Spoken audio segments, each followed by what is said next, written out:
like, hey, you have to dress old money or you have to dress X style. No, you have to kind of fix your everyday kind of clothing choices.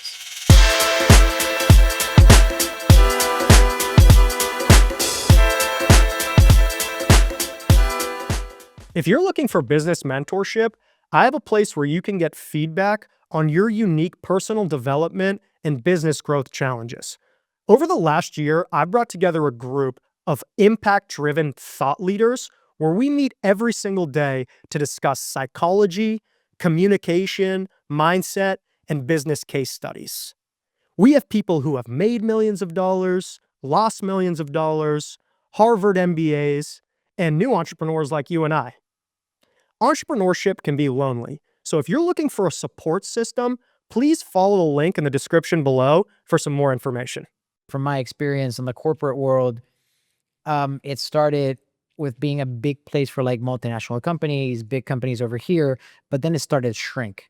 So everyone was forcefully made into go to a lot more to entrepreneurship. What I see is I see the quality of entrepreneur being a lot higher because a lot more people are required to bootstrap. Yeah. And like the access to capital here or VCs is so much lower. Yeah, it is. So these entrepreneurs are learning way better fundamentals to building a company than in the US. Like you got just everyone's raising money. Correct, because at the end, we are more used to the brick and mortar business. Like, I want to trade this, A for B, and I want to do it right from a service standpoint, from a product standpoint. So not just focus on the money side and let's make that, kind of flow. Right. What is your business currently? So I am in the lifestyle, like men's lifestyle business. So I do consulting. I do like digital businesses and digital products for men's style and fashion. But that's been for around in between 4 and 5 years. But before that, I've been in corporate for around 11 years, 11 and 12 years in American companies. So I've worked for GE, I've worked for Dell in my past experiences. Everything doing commercial marketing, territory management. So I basically did all the, the sales, territory growth around those two companies in different areas. And I got laid off in November last year, and now I'm fully into entrepreneurship. Well, welcome. So I'm double down on my lifestyle business. I'm also starting a small consulting and marketing agency for kind of like small, medium-sized companies. So that's what I'm basically doing right now. So tell me a little bit more about the lifestyle business. What do you guys like specifically do? What need are you serving? So in terms, it's more of a mix in between like the influencer lifestyle content creation business. So it's more on fully creating business or content around fashion and style for men. So all of my customers are, biggest stores in Panama, biggest brands in Panama, let's say Sus Supply, Hugo Boss, a lot of these different brands, they basically hire me into content creation for men locally. The second part of the business is doing events. So I do localized events just for men, so focused on lifestyle. And we talk about how to dress for occasions, how to dress for corporate business, how to dress for interviews, how to do, and not just that, but we do also kind of like health, finances, business talks. For example, Juan has been with me in my podcast and in my events talking about finance. So we kind of do that mix. So I have the content side, I have the event side, and then now I'm launching that I have a lot more time, the digital business side. So I'm doing, small digital assets like guidebooks, worksheets, stuff for people to just get better at dressing for their everyday life. Okay, so I want to pick your brain a little bit on your expertise. Like, what are those fundamentals for men's fashion specific to different occasions? Yeah, so the first thing, and I think this is the one that men probably do 90% of the time wrong, and it's like their hygiene and their grooming in general. So their hair, their beard, their fragrance, taking care of their skin, of how they look generally on like their face is probably one of the biggest mistakes I always try to portray and say, hey, you need to fix that. And I like that because it takes you to your habits. It kind of takes you to your daily choices. So it's, I want to, wake up early. I want to have time to take care of my hair, take care of my skin. I want to eat better. I want to, do a lot of that. So it's more into the, personal side, personal development side. So I like why my hygiene is that. And then the second one is they need to learn how to just fix your clothes. Sometimes you just go to the store, off the rack clothing. You don't care if your pants fit well. The hem of your pants is just all over your sneakers, or your blazer, I think, is too big. So those are kind of like the mindset shifts I want to throw around, not just focus on like, hey, you have to dress old money or you have to dress X style. No, you have to kind of fix your everyday kind of clothing choices, which is what I try to do.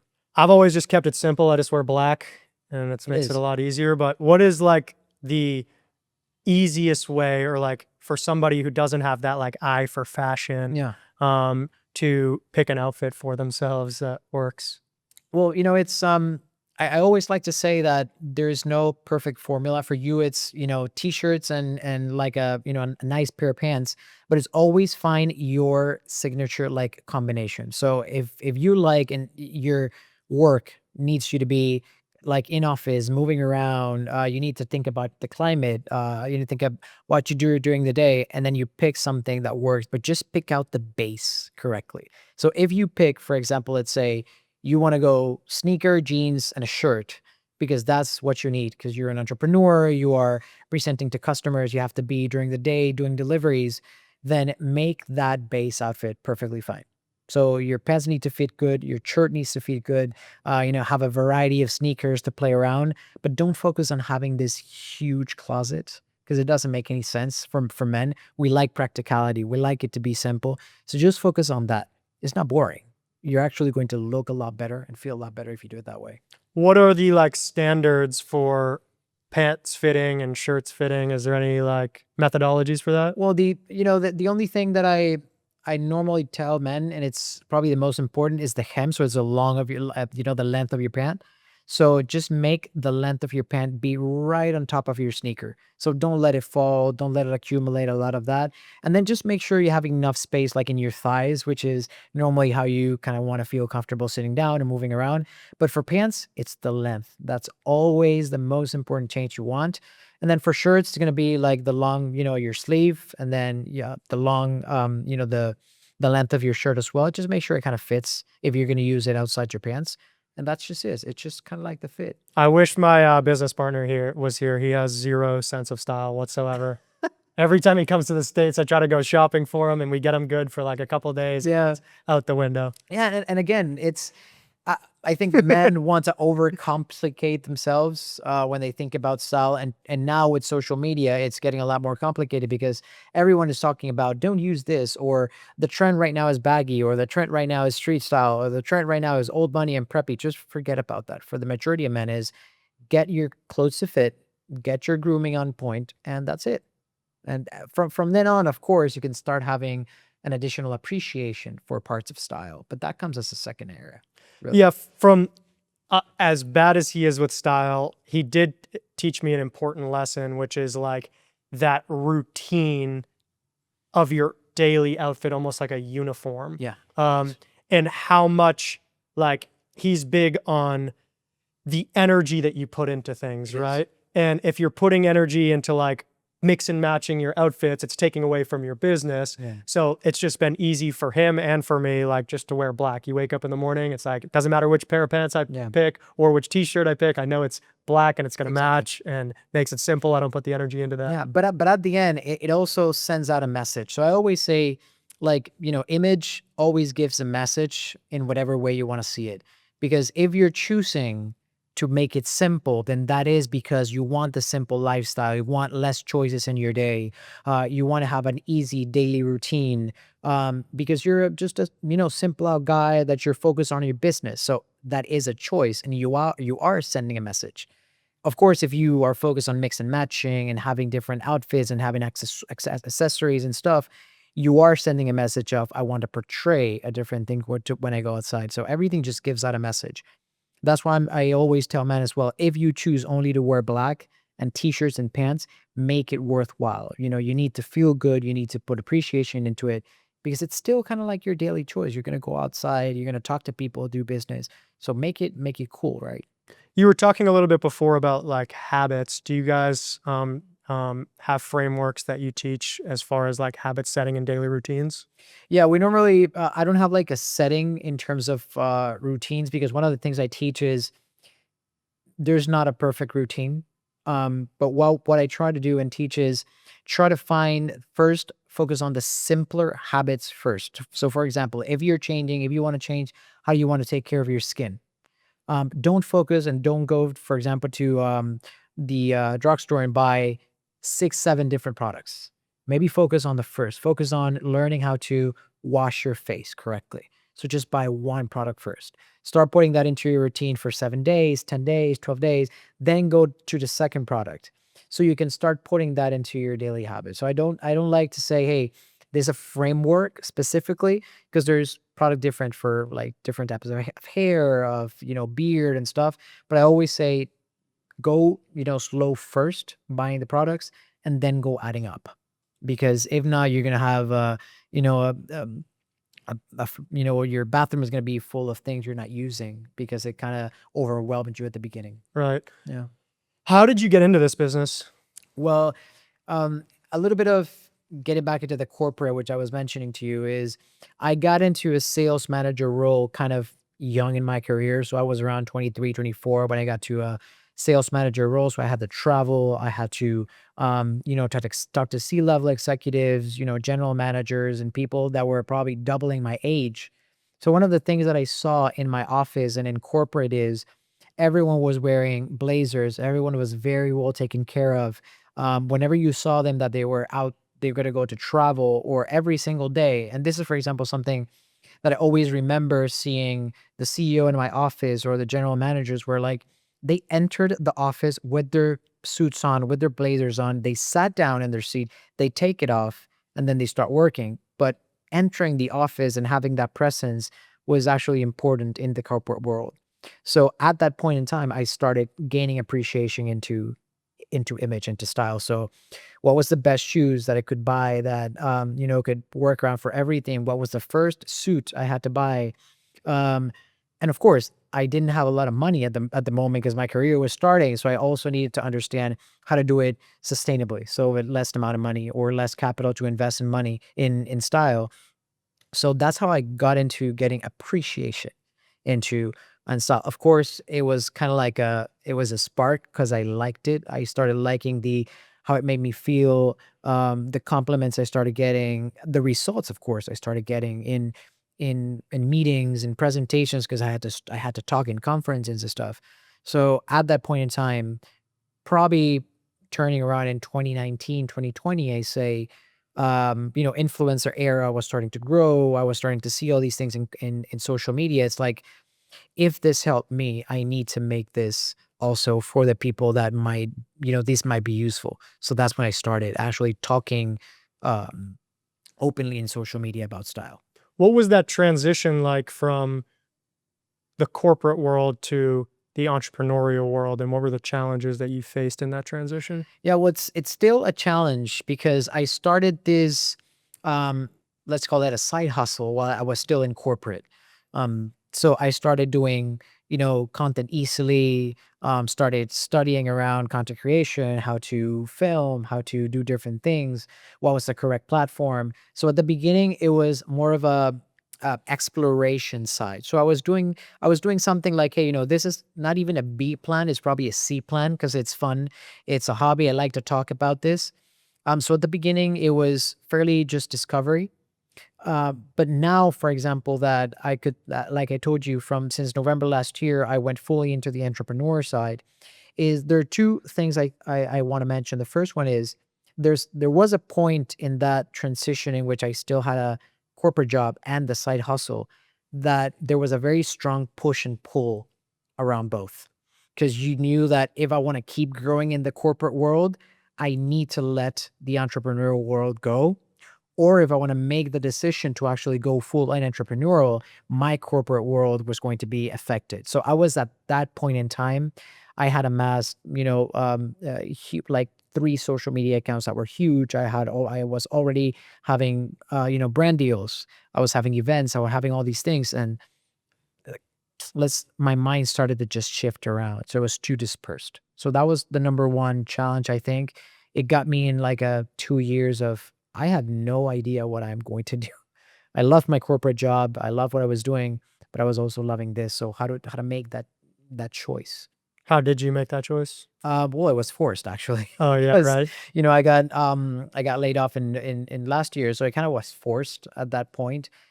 So that was, and then now that I'm on this side, is now my imposter syndrome is at its highest. My let's say my confidence is, I don't want to say at its lowest, but it's definitely challenging because you thought you had a business or you thought you had complete like entrepreneurship build up. But now that I'm outside, it's like I have nothing. I had a platform, I had a community, yes. I had a skill set, yes, that I could use, but now it's time to build a business. And that's a whole different level. That's just a whole different conversation.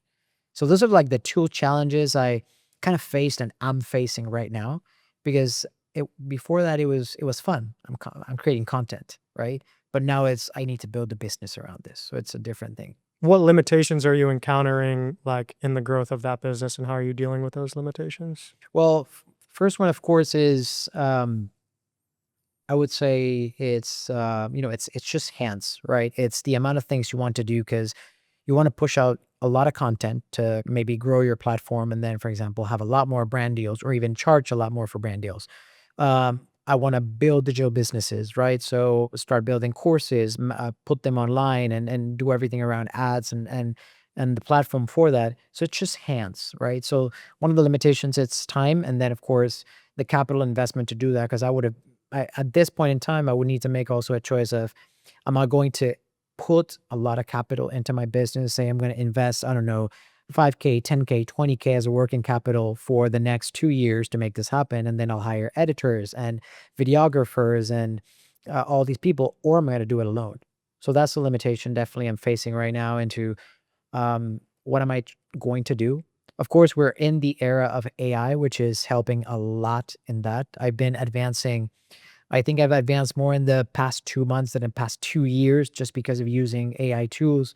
And, we were talking about this at the beginning, even for video editing and video creation, there's a lot of things that help you out. So that's one of the limitations, definitely.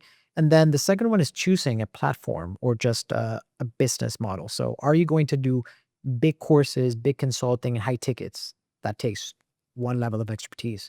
Are you going to do low ticket, high volume things? So that's kind of also a little bit of the limitations with making that choice. Um, but I think the opportunities are endless right there. What do you think the pros and cons are of each, high ticket versus low ticket? Yeah, so low ticket probably gives you a lot of volume, but low depth. So you're not able to really find out the value you give to people or the transformation you give to people. And then high ticket is, of course, you're going to have a lot more transformation, but then your energy, like every single thing about your energy, your day, your lifestyle, your mindset needs to be kind of dropped into the people that you're serving as a high ticket customer because you want the higher transformation. So for me, for example, I'm trying to reach for more of a lifestyle type of business. So I don't want to be extremely just focused on like someone or something in particular in very depth, but I want to kind of have fun around and building different things about lifestyle. So I'm probably going to look more at the low ticket one, but have lots of volumes and then learn around different automation tools and things. And not just because I like more of the lifestyle business, but because it also I think gives me a more open view on escalation. So, for example, if I learn more of that skill set, that then I can hire people to also learn with me, then we can serve bigger customers to also do that again. And I think me, coming from the corporate world and liking more of a business lifestyle part or a business standpoint, sorry, I like more of, I want to find bigger businesses to serve than maybe like people, like one on one people. What do you think is the science to content creation? Oh, God. That's a tough one. I haven't let me tell you something. I think in 4.5 years, I haven't figured out what the magic is, but I think there's a formula around lifestyle plus personality plus authenticity. So what I'm trying to see right now is lifestyle. So if your lifestyle is in a way something that people want to see, and you're able to portray that in a good content form, then that's, point number one. Your personality, if you are a person that really, you know how to connect, you know how to talk, you know how to express yourself. And then the third one, which is where I think a lot of people lack, is authenticity. So for me, it has been sometimes even a challenge because me coming from the corporate world, you always have to be kind of like, Political. politically correct and kind of in that square in which whenever the camera turns on, and this is funny, but whenever the camera turns on, I kind of feel like, I'm in a Zoom call or a meeting with, a C-level CEO. And then like, I have to be, or I'm in a conference, right? In a product conference for big customers that you have kind of be uptight. Then authenticity, like being comfortable with people seeing your fully self, that I think it's a science behind that. I don't believe in hooks. I don't believe in content formats. I don't believe in any of those because I've had tons of testings around, and every single time I do a mix of lifestyle, personality, and authenticity and just being real, that's the content that actually performs.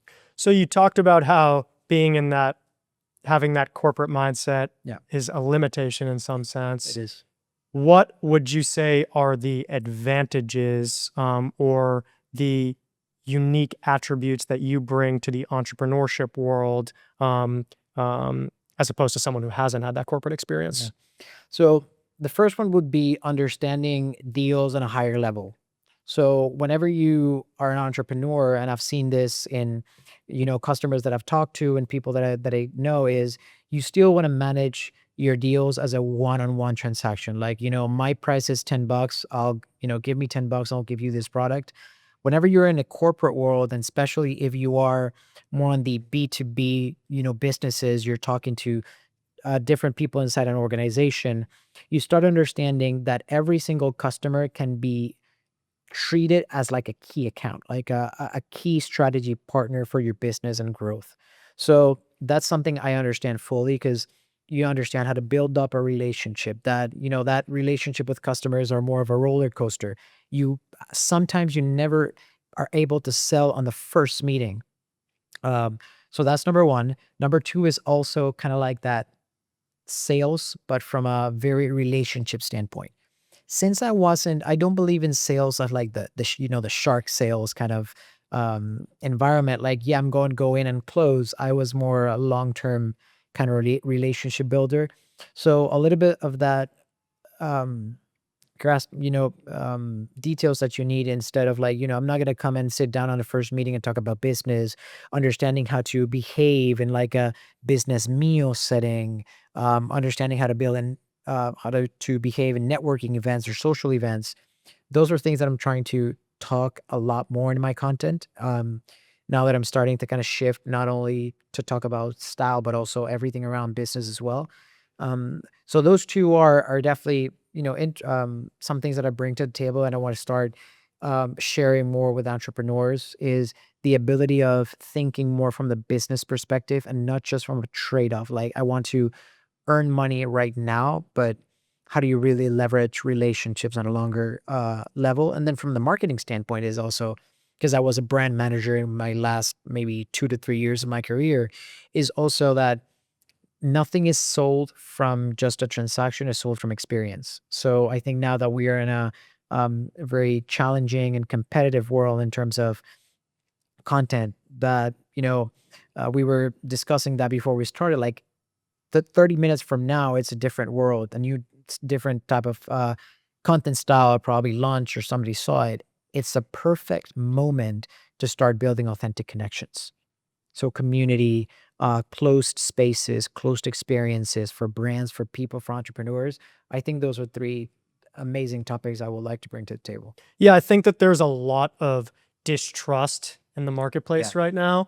there is. And, you know, you can be scrolling on Instagram, for Yeah. instance, and your brain is kind of like disconnected, like as you're scrolling. But when you encounter something that's an ad, Yeah. like your red flags go up almost instantly. Before they even make the offer, you can tell immediately that that is an ad. Yeah. And I think that the people that bring that authenticity and that personal connection are realizing like those are the people are trusting them more than like that typical marketing format that has worked for, 30 years Yeah, before. exactly. And I think, of course, we are used to understanding ads everywhere, right? But if you put it from a regular marketing standpoint, you had to be in a mall. You had to be out on the street to be able to see, like, the ads and everything around. But now that you have it in your phone, it's just a lot more overwhelming. So that's why a lot of people are saying, hey, if you're going into social media and you are not thinking about entertaining, then you are going to have a hard time because you need to be a little bit entertaining, but also authentic. So if you're just going to be like, I just want my business to be in social media, that's not going to flow. It's just not going to hit.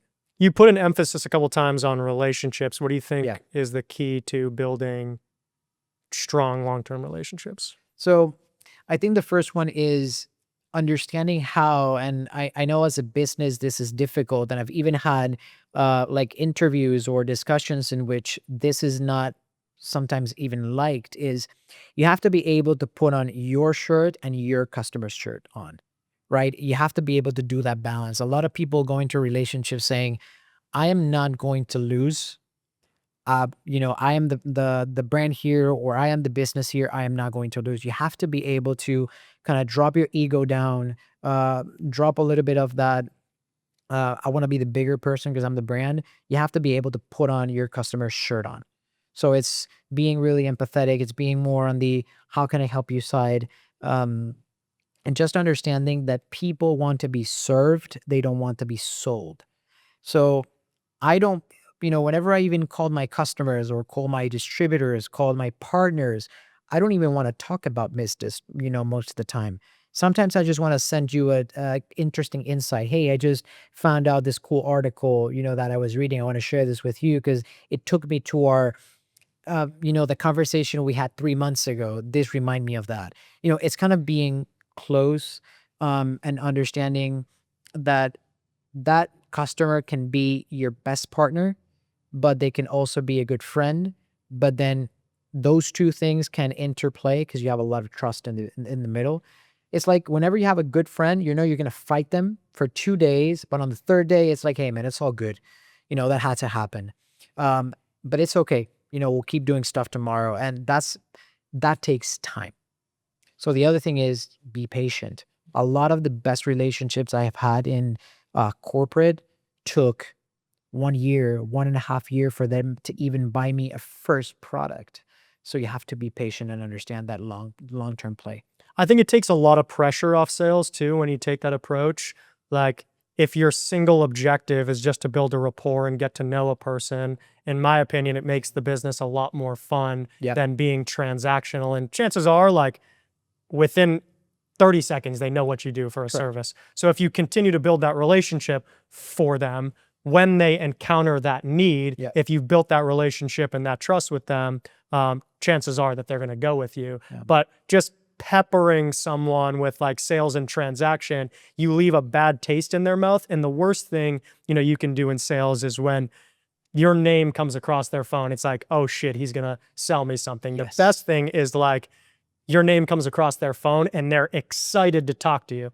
And even in this world when a lot of connection has been lost, like with WhatsApp and all these different apps, it's like a lot of customers don't even want you to call them. They're like, no, if you don't ask me for permission before to call, that is just sold a bad sign. If you have a customer that says, it doesn't matter, you always call me because I want to be, I want to see your name on my phone because I really want to answer you. I agree completely with that.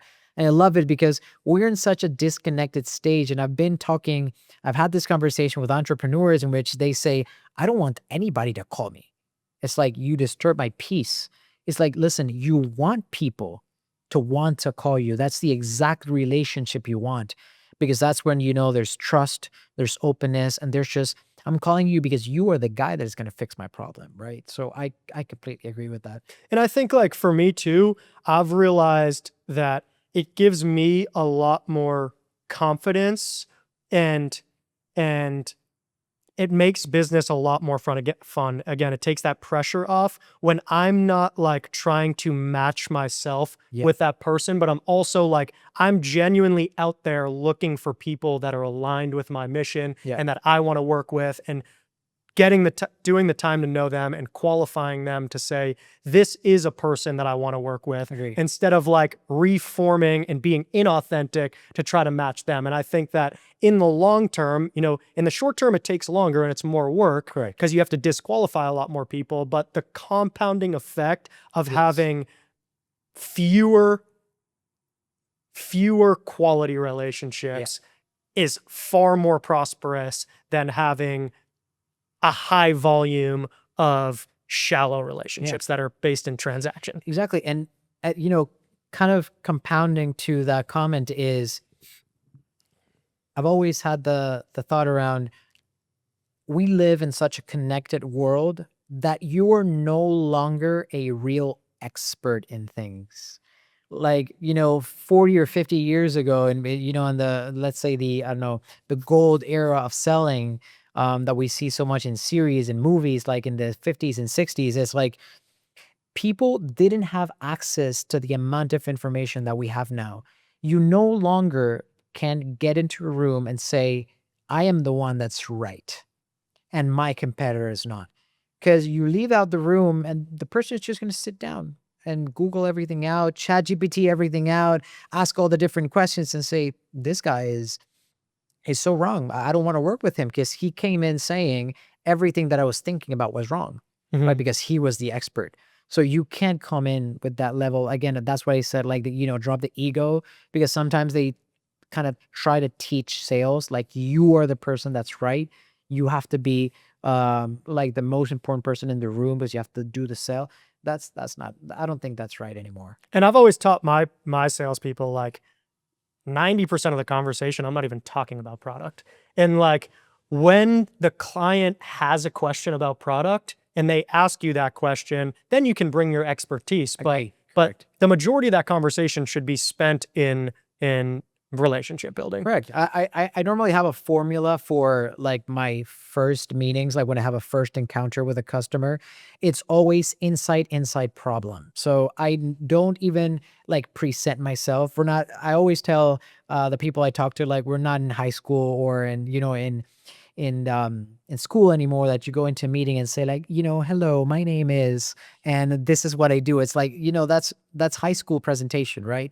You go in and you have to keep your eyes open. You have to have made a, curious investigation before. And it's like, when I came here, I already knew, like, you have two interesting restaurants, like, right down here. So you get into the conversation and say, like, hey, it's interesting. When I was arriving here, I saw this amazing thing you guys had in the beginning, like, I'm going to give you an example. Like, I saw your mission statement that it said the word X. It's interesting. I like that. What is that about? Do you have some insight around that? And then you start the conversation on a different era or a different stage, and they start talking about themselves, right? So you kind of do those two interactions, and then you get into a problem, right? Because then you understand and you can use your expertise to say, hey, I was walking around, I saw a couple of these different points around, I send you a message that I wanted to talk about X product. Like, let me know a little bit about why you were interested in this. Is there a specific problem you're targeting? And then the conversation just turns around. I haven't talked about product. I haven't talked about I am the best in town. I haven't talked about anything. I'm completely interested in the other person. And that prep, it's so important what you just said. That preparation is so key in any conversation. And it's like the fundamental, or the foundation of all these like tactics that we're talking about is, it's like, what energy are you communicating? And if you do that preparation to get to know someone ahead of time, it's just communicating, it's setting the impression that you care. Correct. And so even if it was like you got it wrong or something, just the fact that you took that effort to like do that preparation is communicating and setting an impression Yeah. before you even, from the beginning. That's correct. And again, I mean, and coming back to the style part, that's why I always say that checking, for example, in, dress codes, checking what's the, the position that person has. You can even go into social media and search in LinkedIn and what is that person's profile picture state? Check out his LinkedIn. He's probably been in conferences and meetings. How is that person dressed? You start understanding what they value. So if I see someone dressed in 98% of their pictures in LinkedIn, for example, they're in suit and tie, I need to at least have a suit on. It doesn't matter if I have a tie, but I understand that they value that and that I respect that. So I completely agree on that side with you. That's a very good point and a good way to wrap it up full circle. If people are interested in your services or want to find you and reach out and connect, where can they get in touch with you? Well, definitely my main platform is Instagram. So my account is Cesar Jimenez PTY on Instagram. That's where I do everything. That's actually my center of command. So they can reach out there. I normally have a series of services in which I do like quick consultings. I don't do like big image consultings right now because I'm focused fully on building the events and the digital businesses, but I do like quick consulting. So I talk to you, I understand your work, I understand your environment, I understand what are your goals, and I give you quick insights on how to fix your style. So let's put you this way. You'll send me 3 to 5 to 7 pictures of how you normally dress for work, for events, for conferences, and I'll give you a series of quick insights on what you need to improve and what quick changes you can make to have a lasting impression. And in I always say in 24 to 72 hours, if you make these changes, you're gonna feel better with your clothing. So that's what I normally do. And then my events. So I have a landing page on my Instagram as well, in which you can register and be always kind of checking out for my events. The next one is on June 4th. So if you're around, you're very welcome to come. I have an event in a store in the mall. So that's basically it, where they can find me. Fantastic. Well, I appreciate you coming on. It's been great. No, it's been great. And I love how to see, all these things connected, right? Style, business, entrepreneurship. I love that. Yeah, it's super important and really valuable. Yeah, man. It was great to be here, actually. Thank you, man. For sure.